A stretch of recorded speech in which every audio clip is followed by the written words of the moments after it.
Episode 13. Wait, lucky number, right? Friday the 13th. Black cats walking under ladders. Here's the thing, we made that entire superstition up.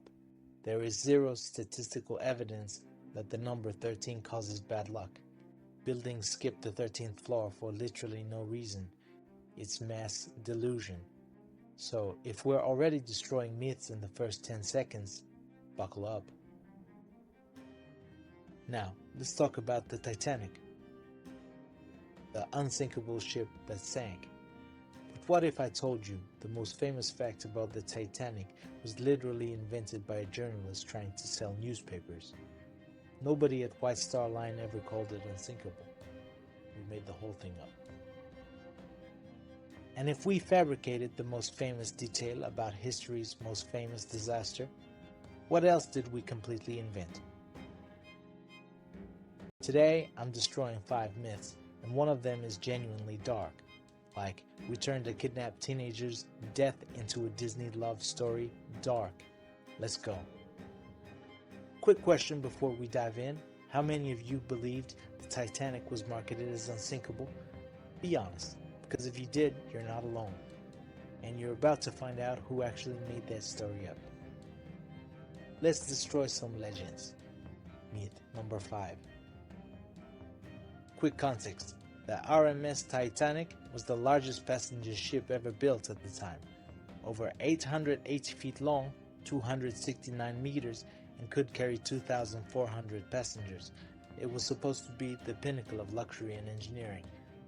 A floating palace crossing the Atlantic. In April 1912, on its maiden voyage from England to New York, it hit an iceberg and sank. Over 1,500 people died. And ever since, we've been told the same story about hubris and overconfidence. The Titanic was called unsinkable by its makers. Here's the scandal. White Star Line, the company that built it, never officially called it unsinkable. Not in their brochures, not in their ads, nowhere. You know who did? A trade magazine called The Shipbuilder published an article saying it was practically unsinkable. Then, after the disaster, newspapers saw gold. Unsinkable ship sinks. That's a headline that sells papers, so they ran with it, and we've been repeating it for over a century. The most famous marketing disaster in history never actually happened. It was manufactured by journalists for clicks. Sound familiar? But if media twisted a ship disaster, wait until you hear about the airship. Myth number 4. This one's wild. Okay, quick context. The Hindenburg was a massive German passenger airship. Think flying luxury hotel. In 1937, it caught fire while landing in New Jersey. 35 people died. The footage is iconic, the disaster is famous, and everyone thinks they know what caused it.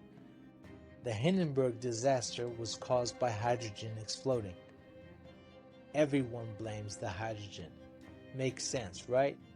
Flammable gas, big explosion. Except here's what actually happened. The Hindenburg's outer skin, the fabric covering the airship, was painted with a coating that contained iron oxide and aluminum powder. If that sounds familiar to chemistry nerds, it should. That combination is basically thermite, the same stuff used in welding and military incendiaries. They literally painted a flying balloon with rocket fuel. Now, hydrogen absolutely burns. Nobody's saying it's safe. But hydrogen is lighter than air, which means when it ignites, it burns straight up and disperses incredibly fast. If you watch the actual disaster footage closely, you can see the fire spreading horizontally along the skin of the airship, not exploding outward like a bomb. And here's the stat that proves it wasn't a hydrogen explosion. 62 out of 97 people on board survived. Think about that. If this was a hydrogen bomb going off, virtually nobody would have walked away. Most victims died from the 200-foot fall, or from the burning fabric raining down on them, not from any explosion. In the 1990s, a researcher named Edison actually tested the fabric coating and proved it could be ignited by static electricity. which is the leading theory for what sparked the fire. The cutscene burned exactly like what we see in that famous footage, so calling it a hydrogen disaster is like blaming gasoline when someone sets your car's paint on fire. Yeah, the gas made things worse, but that's not what started the inferno. And speaking of giving credit to the wrong thing, let's talk about light bulbs. Let's set the scene. Late 1800s, the race is on to create practical electric lighting. Gas lamps are everywhere, but they're dangerous, smelly, and dim. Dozens of inventors across Europe and America are working on electric bulbs. It's basically the space race of the Victorian era. Enter Thomas Edison, inventor, businessman, and according to history books, the guy who invented the light bulb. Myth number 3. Thomas Edison invented the light bulb. Nope. Over 20 inventors worked on electric lights before Edison even started. British guy named Joseph Swan had a working bulb and was selling them commercially. Humphrey Davy created the first electric arc lamp decades earlier. Warren de la Rue, Frederick de Molay, Joseph Wilson Swan. The list goes on. What Edison did was make a bulb with a better filament that lasted longer and cost less to produce. He was a brilliant businessman who knew how to patent things, improve designs, and scale production. But inventor of the light bulb? Not even close. He basically took everyone else's homework, improved it, and put his name on it. Respect the hustle, but let's call it what it is. He was Steve Jobs, not Steve Wozniak. Real quick, name one thing Edison actually invented from scratch that we still use today. I'll wait. Yeah, harder than you thought, right? Exactly. Now, let's talk about another guy who gets way too much credit, or in this case, way too much blame. 1812. Napoleon Bonaparte controls most of Europe. He's conquered kingdoms, toppled empires, and now he's got his sights on Russia. He assembles the largest army Europe has ever seen, over 600,000 soldiers from across his empire, and marches into Russia in June. By December, his army is destroyed, and for over 200 years, history teachers have told us the same simple story. Winter killed Napoleon's army. Myth number 2. Napoleon was defeated by the Russian winter. This is history's favorite oversimplification. Makes for a good story. Mighty emperor brought down by nature's fury. Except by the time winter actually hit in November, Napoleon's Grande Armée was already decimated. How? Typhus? Dysentery? Starvation? The Russians used the scorched earth strategy. They burned their own crops, destroyed their own towns, poisoned water supplies as they retreated. When Napoleon's troops arrived, there was nothing to eat and nowhere to shelter. His forces went from 600,000 soldiers to barely 100,000 before the first major snowfall. That's 500,000 men lost to disease, starvation, and skirmishes during summer and fall. Winter didn't defeat Napoleon, it just finished what disease and brilliant Russian strategy had started. But we love simple stories. Winter beat Napoleon fits on a history test. Disease, starvation, and Russian strategy beat Napoleon doesn't sound as neat. And speaking of stories, we simplify to the point of fiction. Buckle up. This next one is gonna hurt. 1607. English colonists established Jamestown in Virginia, the first permanent English settlement in North America. They're surrounded by the Powhatan Confederacy, a powerful alliance of native tribes. One of the colonists is John Smith, a soldier and adventurer. One of the Powhatan chief's daughters is Matwaka, who the English call Pocahontas.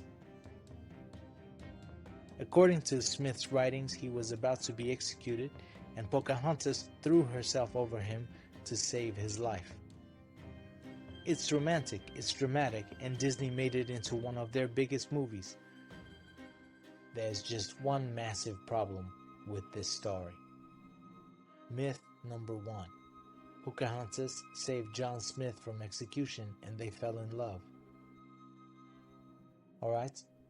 Deep breath. Let's break down what actually happened, because this one's genuinely disturbing. First, Pocahontas was 10 to 12 years old when she met John Smith. He was in his late 20s. So that whole romantic angle Disney sold us, wildly, inappropriately wrong from the start. Second, the entire rescue story comes from one source, John Smith's own account, which he wrote years after it supposedly happened. And conveniently, he only mentioned it after Pocahontas became famous in England. Historians think it was probably a ceremonial adoption ritual that Smith either completely misunderstood or just made up to make himself sound heroic in his book. Here's what we know for certain happened. When Pocahontas was 17, English colonists kidnapped her. They held her hostage for over a year, forced her to convert to Christianity, gave her a new name, Rebecca. She was married off to an Englishman named John Rolfe, taken to England as a propaganda tool to show civilized natives, and she died there at 21 years old, likely from disease. She never saw her home again. We took a real person who was kidnapped, forced into a new religion, married off, and died far from home as a teenager. And Disney turned it into a love story with a fully grown animated woman falling for a heroic colonizer. That's not just getting history wrong. That's erasing a real person's trauma and selling it as romance. So, from the Titanic to Disney, from airships to light bulbs, we've been fed romanticized, simplified, flat-out fabricated stories our entire lives. Here's what I need from you. Which myth hit you the hardest? Was it the Titanic media scandal, the Hindenburg fabric, Edison stealing credit, Napoleon's winter, or Disney turning a kidnapped teenager into a princess? Drop it in the comments right now. And if this episode already blew your mind, hit that like button so YouTube knows to show you more lies we've been sold. Seriously, the algorithm needs to know this matters. You're watching History Got It Wrong, and we just destroyed 5 more myths. That's 13 episodes down, over 65 lies completely exposed. If you're just finding this channel, you need to binge the whole series. Episode 12 destroys the Wild West gunfight myth. Hollywood's been lying about cowboys your entire life. That video's right here. And there's a full playlist with every single episode. Links in the description. Trust me, once you start, you can't stop questioning everything. Next week, I'm targeting the fitness industry. Protein myths, muscle building lies, supplement scams. Gym bros are about to lose their minds. You don't want to miss it. Subscribe so you don't miss episode 14, because apparently every industry, every story, every fact you learned has a plot twist. And I'm here to expose all of them.